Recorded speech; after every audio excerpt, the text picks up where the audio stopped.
Right, Keith, so now sat side by side once again. Normally it would have been over coffee and biscuits and me listening to you tell me exactly what I needed to know about the game we were watching. That feels like it's in the past. Now here at Brentford. Marked difference, I presume, and you're feeling at home. Yeah, I love it here. I think you know that. Been here about a year and a half now. Different roles, obviously now, but it's a special club, special place, special people. I think the story of this football club is a good one. We're obviously well aware of it. Yeah, very going much back so, to championship days and how the club has grown. And when you look around now, what they've produced, it's not lost on me the significant strides that they've made. But yeah, I'm very fortunate to be here first of all, but then the role I'm in, obviously very privileged. The general consensus from the outside looking in is just how well run a football club it is. And as you say, I mean, going even further back, covering it from the League One days and now as an established Premier League club, that speciality of what it is and the uniqueness of what they've done, what's it been like, as you say, over the last year or so from the inside, looking at that? Was it everything you thought it would be coming into the club? Yeah, and more. Just the real common sense approach. Don't think you get in a lot of football It's not clubs. as common as you think, is it, common sense? It really isn't, though, is it? It's just good people making predominantly good decisions. I think they try and hire good people. Even in the summer, we've lost a lot of staff, players, obviously, everyone knows about. I think what the club have done and how they've gone about it is recruiting very good people, good values that will fit into the culture of what the club's about, where we want to work hard. Obviously, we want to be progressive. We want to think slightly differently. But equally, we want to have a bit of fun. We want to enjoy coming into work on a day-to-day basis. And I think you can feel that every day in the training ground. I think when you have that, it just creates a much better environment to come into. So on those days when we haven't had that result that we want, for whatever reason, then the players feel that level of support and togetherness, which is a huge part of what we're about. And knowing the club as you did last season and getting to the point where you mentioned change of players, obviously the biggest change was from a managerial point of view. When that opportunity comes up, when that situation or chance is mooted for you, was it one that was an absolute no-brainer? That door kind of came ajar and you were part of that process of who is going to be the next head coach? Was it, get me to the top of that list, here's what I can offer? Yeah, it was asked, would I be interested? That was a pretty easy decision to say yes, I would be. So do you have to play it cool in that respect? No, not at all. Not at all. I said, yeah, absolutely. Yeah. Presented, obviously, about what I had seen, what I would do, transition, how we would do that, my thoughts on the club overall. What gets you into football is the love of it and the romance of it. What keeps you in it is dedication, is hard work.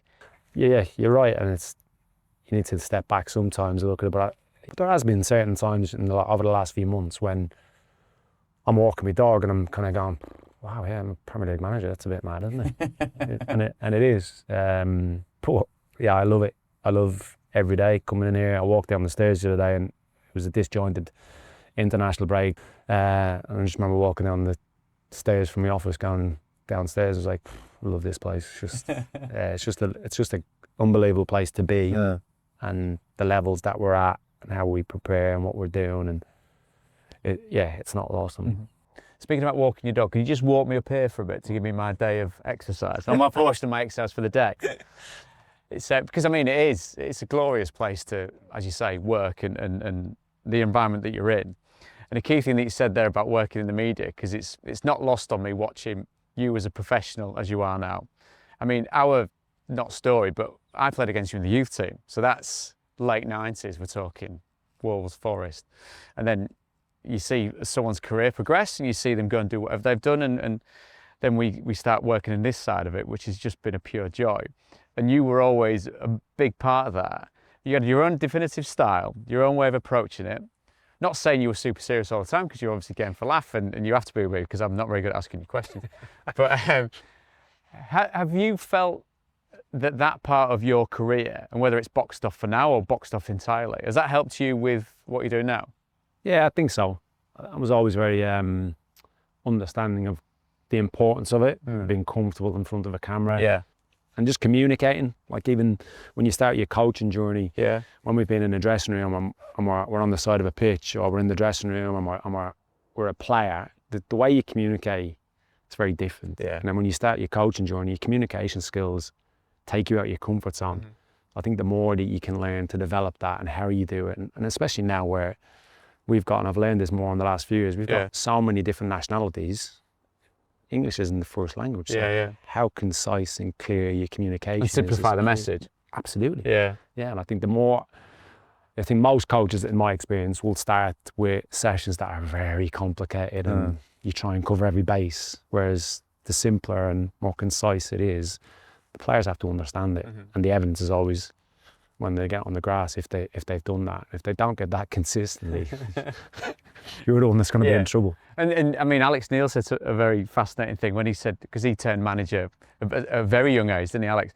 But he said that first meeting where 1 minute you're a set of 30 eyes looking at one manager, one person. Suddenly you're the only set of eyes looking back at all the people looking at you, and you've got to deliver it concisely and succinctly, and as you say, simply. And that's always what we always try to lean towards in doing our coverage. But that sense of pundit, if you like, and going into coaching, I mean, it's a path trodden by someone like Jurgen Klopp, isn't it? And you can't say for a second that didn't affect him or help him. Obviously, he's a very charismatic guy like yourself, but being able to deliver that message, being able to say that message and being able to do it in quite a quick and succinct way was undoubtedly helped him as a coach, surely.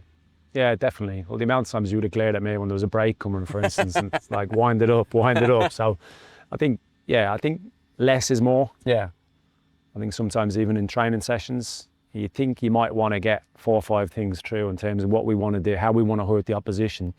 Sometimes all it is one thing. What is going to hurt the opposition? What's the one thing? And then drip feeding that consistently over a period of a build up to a game, whether it's a week or 2-3 days before, rather than making players think too much about it.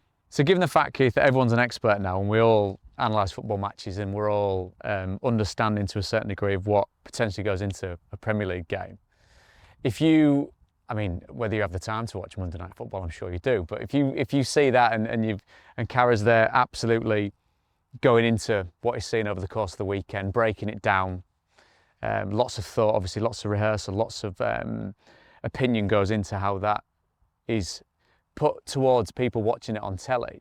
How similar is that to what goes on with your staff? Because I'm sure there's a multitude of analysts and so many different voices and so many different ways of breaking down either a game that you've played or a game coming up.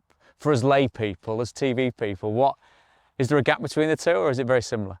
I think the process is probably very similar. You watch a game, you analyse it, you have an opinion of the game. I think you can get it in wide angle and you can see the movements that are happening off the ball, and I think that's been the big shift in TV work, I suppose, over the last, whatever it is, 10 plus years, where there's been real due diligence gone in, and insight, rather than just turning up and having a cup of tea and chatting about whatever's going on. I think there's a real level of insight that goes into it now. Do you think there's more of an appetite from fans for that type of thing? They want to know the different levels to what they're seeing with their own eyes.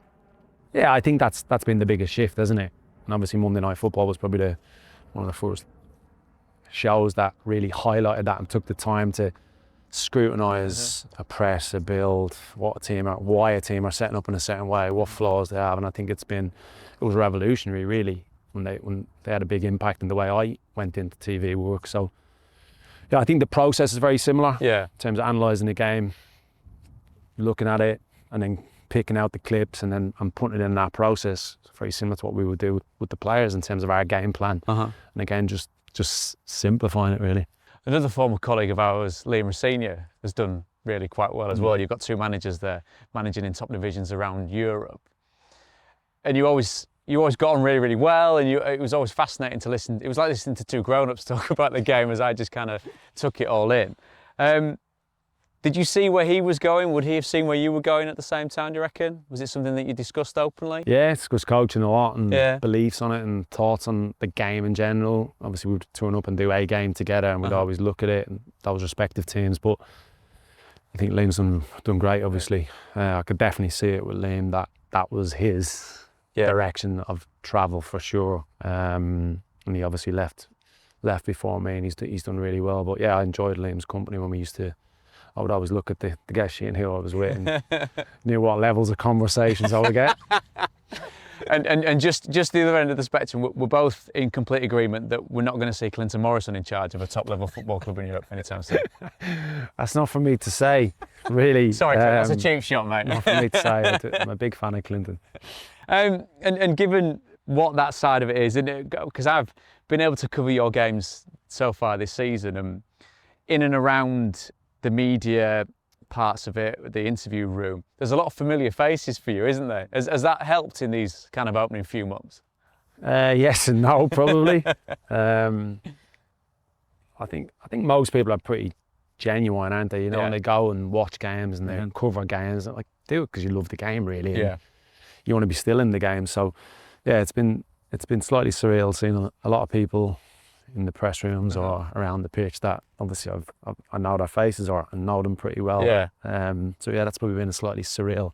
It helps when you're starting out. I say starting out, I'm talking about the head coach side of it, because the coaching journey is a long one, and the hours that you put in are to be wholeheartedly respected and admired. But that sense of the message, to broaden it out into what this place is and how much it shows on your face that you love it, delivery of message is a key thing, because if things, again, aren't going so well, the message that you deliver, if it's consistent, can help you get through sticky patches. People can stay on board with you. And the media side of it, I'm not saying for 1 second it's there just as a mouthpiece for Keith Andrews, but that's as big a part of your job as it is getting lads out on here, set pieces, formation, way of playing, isn't it? Yeah, listen, the media's powerful. It's the reality of it. I'm obviously pretty well placed to comment on that. And I think the reality is, you know, everyone asks, oh, how's the season started? We're 7 games in, doing well on the cup. Like, we're doing fine. We're moving in the right direction. But equally, there might be times when we go a few weeks and it's not great. And I think what underpins the direction of travel you still want to go in is what's in place in that building and the type of people that we have, players, staff, the values that they have, the attributes they have as human beings. And the togetherness is key. And then I think the other thing is the understanding of where we're at, again, where we're going, from the owner, director of football, everyone's on the same page. The fans, I think, are crucial. I've mentioned this before. I think there's a real connection between the fans, the players, and what we're doing. And I think they're realists. I think that's the big thing. They are absolute realists of the level that we're at, where this club has been and where it is now, and what it actually takes to stay at this level and continue to grow. That must be the toughest thing, because getting there, climbing the mountain, wonderful, great story. At the top, you look over, oh, right, there's several more peaks to go for. Yeah, and I think when you get complacent as a football club and as a fan, it's dangerous. You just feel like this is the level you should be at. I think it can quickly untangle. I think we've got, like I said, a real humility about who we are and where we are in the food chain.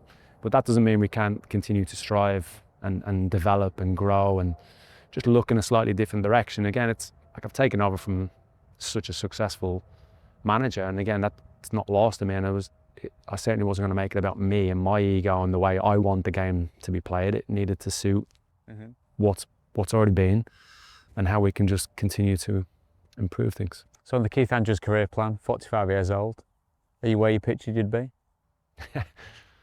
Probably ahead of it, maybe. Yeah, listen, I'm very content, obviously, and happy about what's gone on in the last few months and being here in the role I'm in. And I want to be here for many more years.